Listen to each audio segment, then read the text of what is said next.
Et bonjour Bertrand Bonjour. Badi, vous êtes essayiste, spécialiste des relations internationales, professeur à Sciences Po. D'abord pour commencer, la reconnaissance de la Palestine par la France, est-ce que c'est un simple symbole ou est-ce qu'on est là vraiment face à un tournant historique majeur ? Alors j'aurais tendance à dire les deux. Il faut comprendre ce qu'est une reconnaissance. Je suis frappé de voir à quel point cette idée assez simple de reconnaissance est travestie, déformée dans le débat. C'est un acte juridique. Pourquoi ? Parce que le système international et le droit international sont ainsi faits que les acteurs légitimes sur la scène internationale sont des États souverains, et un État souverain n'a cette qualité que s'il est reconnu comme tel par les autres. C'est-à-dire que la souveraineté d'un État a quelque chose de subjectif, dépend de la volonté des autres qui le reconnaissent ou qui ne le reconnaissent pas. Alors à partir du moment où un État commet cet acte unilatérale de volonté politique de reconnaître un autre État. Ça signifie quoi ? Ça signifie d'abord des choses pour celui qui reconnaît, en l'espèce la France, c'est-à-dire des obligations. J'ai face à moi une communauté politique que je reconnais et donc que je dois traiter comme telle. Deuxièmement, ça veut dire que je reconnais à cette communauté le droit de s'ériger en système politique, en ordre politique. Et donc, cela modifie véritablement la lecture que j'ai du système international. Et troisième élément, c'est là qu'on passe du symbole au réel, ça veut dire que, à mesure que ces reconnaissances viennent à se faire, 148 il y a encore la semaine dernière, on va atteindre pratiquement 160 d'ici ce soir. Ça veut dire qu'il se crée une nouvelle, je dirais, carte diplomatique du monde. C'est-à-dire que le monde, de plus en plus, et jusque dans ses noyaux durs, le G7, le Conseil de sécurité, est de plus en plus composé d'États qui reconnaissent la Palestine comme étant une communauté politique et qui donc, de par cet effet de groupe, cet effet de système, va nécessairement faire pression sur les événements et plus particulièrement sur la politique d'Israël. D'où effectivement la crainte du gouvernement Netanyahou. Donc pour l'instant, on est dans le symbole. Pour les malheureux Gazaouis sous les bombes, ça ne change pas grand-chose. Mais on est peu à peu en train de construire un nouvel ordre politique mondial qui ne peut pas ne pas avoir d'effet sur la suite des événements. Alors justement, on va jeter un œil sur la carte. Donc ce sera près de 160 pays sur 193 États membres de l'ONU qui reconnaîtront ce soir l'État palestinien. On va faire un point, si vous le voulez bien, sur les données clés de cet État. Quelles sont ses frontières et son histoire ? On voit ça en image avec Aurélia Abdelbost. L'État de Palestine est reconnu par plus des 3/4 des États membres de l'ONU et a le statut d'État observateur non membre auprès de l'organisation. Que représente-t-il ? Il compte 5 500 000 habitants selon le Bureau des statistiques palestiniens, 3 400 000 Palestiniens vivent en Cisjordanie occupée et 2 100 000 dans la bande de Gaza. La population palestinienne se caractérise à la fois par son importante diaspora, le PCBS estime qu'il y a 15 millions de Palestiniens dans le monde, et par sa jeunesse. Dans les territoires palestiniens, 65% des habitants ont moins de 30 ans.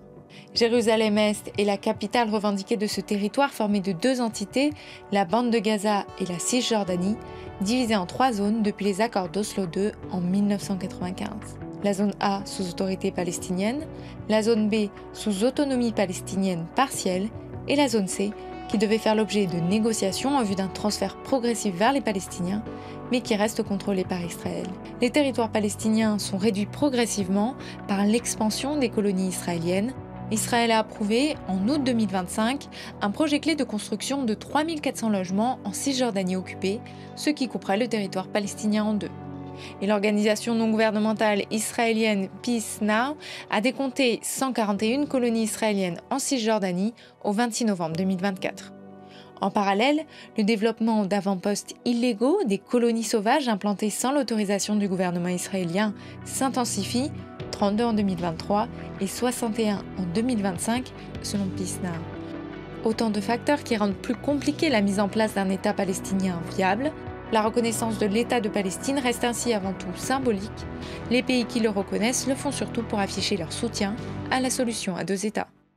Voilà.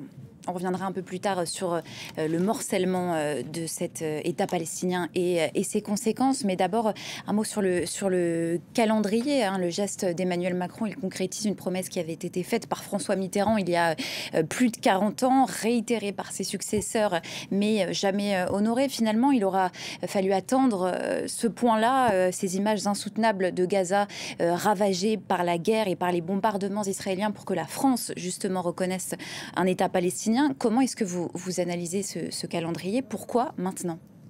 Alors, c'est vrai que la diplomatie française a toujours été sur le plan rhétorique extrêmement claire, c'est-à-dire partisane de la solution à deux États, qui effectivement est la seule véritablement réaliste, quelles que soient les difficultés qui restent à lever, mais le passage à l'acte a toujours manqué, et ça a été une faiblesse d'ailleurs de plus en plus dénoncée. Quel a été le levier? Je crois que ce levier, et on le sous-estime dans les commentaires, c'est ce renversement de l'opinion publique internationale et en particulier de l'opinion publique française. C'est-à-dire les bombardements sur Gaza qui officiellement ont fait près de 70 000 morts, mais probablement le double, quelque chose comme le double, a créé dans l'opinion publique française et internationale un double sentiment. D'abord que la question palestinienne n'était pas morte. Vous savez, la non-reconnaissance de l'État palestinien tenait au fait que bien des gouvernements qui se sont succédés considéraient que cette question était sous le tapis, qu'elle ne posait plus problème et que donc il était plus simple d'oublier le dossier plutôt que de le traiter. Là, on a vu avec les tragédies qui se sont multipliées depuis près de 2 ans comment cette affaire était une affaire toujours en cours, qui était même en haut de l'agenda international. Et le deuxième élément, c'est que après l'émotion absolument légitime du 7 octobre, une émotion s'est construite, mais cette fois-ci sur le long terme, parce qu'elle se renouvelait tous les jours, liée à ce bombardement intensif. Au début, on n'osait pas dire que c'est un génocide. Maintenant, ce terme est employé par à peu près tout le monde. Au début, on n'osait pas parler de famine orchestrée. Pas par l'ONU, en tout cas. Pas encore. Pardon ? Pas encore par l'ONU, c'est pas encore employé, c'est employé par la Cour internationale de justice. Le terme de génocide a été employé par quantité de commissions de l'ONU, d'experts des Nations Unies, qui l'utilisent dans leur langage courant. Donc il y a là justement une évolution forte et significative qui s'est opérée et qui du coup obliger le gouvernement français à réagir. On ne peut pas être indifférent à une telle pression de l'opinion publique internationale qui se mesure dans les sondages, mais qui se mesure dans le quotidien. Il n'y a pas un jour sans qu'il y ait des manifestations, des drapeaux palestiniens brandis ça et là. Donc c'est toute une nouvelle configuration de la société française, comme bien des sociétés européennes, qui appelait une réaction. Cette réaction, elle peut être de deux ordres. Soit la reconnaissance de l'État de Palestine, soit l'emploi de sanctions contre le gouvernement israélien pour des violations manifestes du droit international. La solution de la reconnaissance est probablement moins difficile que la solution sanction. Vous pensez que des sanctions seraient possibles ? On en parle de manière de plus en plus courante. On en parle, justement. La haute représentante de l'Europe pour la politique étrangère, Madame Kaja Kallas, a considéré, déjà même énuméré une série de sanctions qu'il convient de prendre contre Israël. Et là, on voit une résistance beaucoup plus forte des diplomaties européennes. Certains pays européens qui refusent absolument et qui bloquent, alors que les pays européens proches d'Israël ne peuvent pas bloquer les décisions de reconnaissance des autres États, ça relève de la souveraineté des États, mais là, effectivement, il y a un blocage à l'intérieur même de la machine de l'Union européenne, et puis même les pays les plus prompts à accepter l'idée de sanctions semblent traîner les pieds. Donc, d'un certain point de vue, la solution de la reconnaissance était la solution la moins douloureuse, la moins dolore. Est-ce qu'elle suffira à rétablir un équilibre ? Probablement pas, parce que tout le problème est là. la Palestine est reconnue comme État, mais la mise en pratique de cette reconnaissance, c'est-à-dire la construction d'un État palestinien, n'est possible que sous l'effet de sanctions et sous l'effet de pression beaucoup plus forte de la communauté internationale. Et là, on n'en est pas là. Comment comprendre la colère que déclenchent ces derniers développements dans le gouvernement israélien et même dans une partie de l'administration américaine, si c'est toujours symbolique, mais pourtant on sent qu'il y a des crispations politiques derrière. Et c'est là, justement, que l'on passe du symbole à une réalité beaucoup plus concrète. Pourquoi ? Parce qu'à mesure que l'État de Palestine est reconnu, la solution à deux États devient de plus en plus l'expression naturelle de la dynamique de la communauté internationale. Si tout ou presque les États du monde reconnaissent la Palestine, il est évident que la solution à deux États s'impose d'elle-même. Et ce dont ne veut absolument pas le gouvernement en place en Israël, et hélas, au-delà même, une majorité, comme ça l'a été rappelé tout à l'heure, de l'opinion publique israélienne. Donc, l'enjeu véritable, ce n'est déjà plus la reconnaissance de la Palestine. L'enjeu véritable, c'est, comme je le disais tout à l'heure, est-ce qu'une pression va venir de la communauté internationale pour transformer cette reconnaissance en création réelle d'un État palestinien. Et ça, Benjamin Netanyahou a dit qu'il ne voulait absolument pas en entendre parler. Sa crainte, c'est que l'idée fasse son chemin au sein de la communauté internationale. Et vous savez, on est dans un monde interdépendant où on ne peut pas totalement ignorer indéfiniment les pressions de la communauté internationale. Mais justement, certains diplomates craignent des représailles israéliennes. Benjamin Netanyahou, vous venez de le dire, il a répété qu'il n'y aurait pas d'État palestinien. Il a menacé d'étendre la colonisation en Cisjordanie, et tandis que deux de ses ministres d'extrême droite, Itamar Ben-Gvir et Bezalel Smotrich, appellent désormais à l'annexion de ce territoire palestinien occupé, ce qui participe encore à son morcellement. Comment analyser cette réponse israélienne? Est-ce que c'est de l'intimidation? Alors, on va voir comment les choses vont évoluer. C'est pas du tout à exclure. Et on voit très bien tout un tas de mesures de rétorsion. Fermeture du consulat français à Jérusalem, remise en cause d'un certain nombre de droits de la France à Jérusalem, notamment des droits de propriété sur certains lieux, et puis bien au-delà, et je dirais dépassant le cas bilatéral franco-israélien, effectivement un processus d'annexion. Mais là encore, je veux dire, il faut distinguer le droit de la réalité. Hélas, ça fait mal de le dire, mais l'annexion, elle est là de fait. C'est-à-dire multiplier les colonisations, c'est réaliser une annexion de fait. Mais elle pourrait s'accélérer à la faveur de ce vote de reconnaissance à l'ONU. Elle s'est déjà accélérée, puisqu'il y a eu tout un dernier train d'accords donnés par le gouvernement israélien de nouvelles colonisations, ce qui fait que la carte que vous montriez au début de ces trois zones n'a plus de sens aujourd'hui. Donc on est dans une situation de facto d'annexion, de même que Gaza est dans une situation de facto d'annexion. Justement, pendant que tous les regards sont tournés vers le siège de l'ONU à New York, on va regarder comment réagissent les Palestiniens à Gaza, mais surtout en Cisjordanie. Nos reporters Pauline Godard, Catherine Noristren se sont rendus dans le village d'Al-Mougayer, dans le centre de la Cisjordanie occupée, où les habitants vivent dans la peur d'être attaqués par les colons. Et pour eux, vous le verrez, la question de la reconnaissance d'un État palestinien reste extrêmement lointaine. Des champs d'oliviers rasés, du bétail volé et les accès à la route principale bloqués. Le village d'Al-Mougayer, situé à 25 km de Ramallah, est régulièrement pris pour cible par les colons israéliens. Depuis les massacres perpétrés par le Hamas le 7 octobre 2023, ces violences se sont multipliées. Abou Waïd est né ici. Difficile pour lui de regarder ce que ce paysage est devenu. Le but des colons est d'expulser les villageois, ni plus ni moins. Ils ont détruit notre économie et notre bétail. Nous avions 30 000 moutons. Maintenant, il ne nous en reste que 10 000. Il n'y a plus de pâturage, donc les gens doivent vendre leurs bêtes. Les habitants d'Al-Mougayer nous ont raconté que les autorités israéliennes avaient déclaré que ces terres leur appartenaient. Il y a un peu plus d'un mois, au mois d'août, l'armée israélienne a débarqué ici avec des bulldozers et a détruit les oliviers qui se trouvaient derrière moi. Les colons qui habitent aux alentours, dans les collines, viennent régulièrement détruire ce qu'il reste de ces plantations.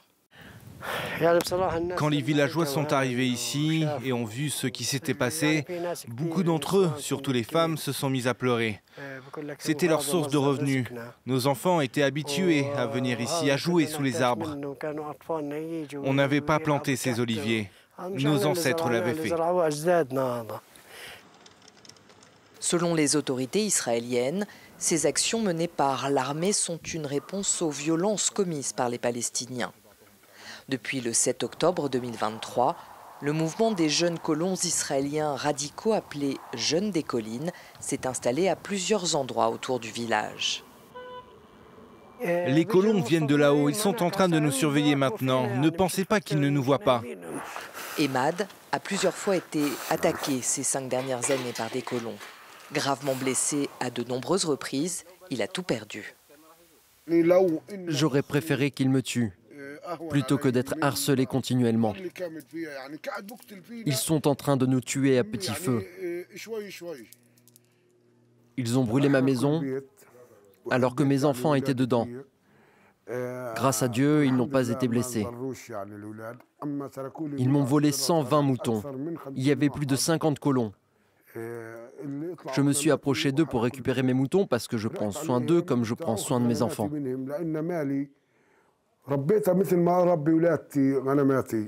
Tous les jours, Emad s'installe sous son figuier à côté des ruines de sa maison pour monter la garde, une façon pour lui de résister. C'est chez un de ses fils qu'il vit désormais avec sa femme et ses 6 autres enfants. La reconnaissance de la Palestine par la France notamment et le Royaume-Uni est pour eux une avancée symbolique. Ils aimeraient surtout des changements concrets dans leur quotidien. Au moins cela pourra peut-être enfin stopper les attaques des colons sur nous. Qu'ils reconnaissent ou pas la Palestine, nous ne bougerons pas d'ici, nous mourrons ici. Parce que ce sont nos terres et les terres de nos ancêtres. Nous ne partirons jamais. Plus de 3 millions de Palestiniens vivent en Cisjordanie occupée. Ils sont très nombreux comme Emad à rêver d'un État qui leur permettrait de vivre en sécurité. Bertrand Badi, avec un territoire coupé en deux, une bande de Gaza détruite et une Cisjordanie partiellement occupée, on l'a vu, par quelques 700 000 colons. Selon l'ONU, l'existence même d'un État palestinien semble plus que jamais compromise. Comment imaginer l'avenir de ce territoire dans ce contexte? Quand on regarde la carte, c'est une dentelle. Alors, encore une fois, il faut distinguer le droit et la réalité. Le droit, c'est est-ce qu'on considère l'entité palestinienne comme un État souverain ou non? Et derrière ça, c'est une question très importante, tant du point de vue de la science politique que de la pratique quotidienne. Est-ce qu'on reconnaît aux Palestiniens le droit de constituer une cité à eux? Le déni de ce droit, ça s'appelle le politicide. Je ne vous reconnais pas le droit de vous organiser en cité. Ça, c'est une question qui, effectivement, est éloignée des soucis quotidiens, que dis-je, des soucis, des drames quotidiens vécus par la population palestinienne. Et on comprend très bien les réactions que vous avez présentées tout à l'heure. Maintenant, lorsque il y aura consensus, ou même début de consensus, dans la communauté internationale pour considérer qu'il y a un droit égal des Israéliens et des Palestiniens à vivre dans des États souverains, à avoir leur propre cité, il y a tout un travail pratique d'aménagement pour rendre viable et possible cet État. Et ça, c'est l'étape suivante. Et c'est l'étape suivante qui impliquera cette fois-ci des pressions directes sur les acteurs, qu'il s'agisse des acteurs palestiniens, où il faudra notamment que l'autorité palestinienne se réforme. Il y a déjà des engagements qui ont été pris dans ce sens, mais aussi pression sur l'État d'Israël pour lui faire accepter ce droit de l'autre à être et à exister. Et cette pression, elle se fera sous forme, elle devra se faire sous forme de résolution du Conseil de sécurité et sous forme éventuellement de sanctions pour rendre ces résolutions applicables. Maintenant, qu'est-ce qui peut rendre applicable une décision du Conseil de sécurité? C'est effectivement l'acceptation par les États-Unis d'arrêter leur soutien et leur assistance militaire et leur soutien inconditionnel sous forme de veto au dit Conseil de sécurité. Et ça, c'est l'étape suivante qui sera probablement la plus difficile. Et vous y croyez à cette étape? Vous pensez qu'elle pourra être franchie? Eh bien, je pense que l'un des paris de ceux qui reconnaissent aujourd'hui l'État palestinien, c'est de dire que si cette unanimité de la communauté internationale vient peu à peu à s'affirmer et à se constituer, ce que j'appelais tout à l'heure la pression systémique deviendra un élément déterminant. Ça impliquera mécaniquement, de la part des pays qui ont procédé à cette reconnaissance, et notamment les pays européens, à procéder à des sanctions, c'est-à-dire arrêter les livraisons d'armes à Israël et sanctionner commercialement Israël si cet État ne veut pas tenir compte de cet appel à la solution à deux États. Mais ça passera aussi par un changement de la politique étrangère des États-Unis. Alors évidemment... C'est entre les mains de Washington aujourd'hui. Mais oui, mais nous vivons dans une drôle de séquence où la politique étrangère états-unienne ressemble à un navire ivre, en quelque sorte. On ne sait pas. C'est la grande inconnue. En fait, le vrai problème, il est là. C'est-à-dire, est-ce que véritablement, on arrivera à traduire une volonté politique exprimée en termes de droit en une volonté politique de contrainte et de coercition? On n'en est pas là. La reconnaissance, ce n'est pas une coercition, mais elle ouvre à une nouvelle étape où la diplomatie fera son œuvre. Si la diplomatie échoue, il faudra passer effectivement à l'étape des contraintes. Et les contraintes, ça commence évidemment par des sanctions. C'est d'ailleurs ce que l'on fait avec la Russie. Bertrand Badi, spécialiste des relations internationales, professeur à Sciences Po. Merci pour votre décryptage, votre éclairage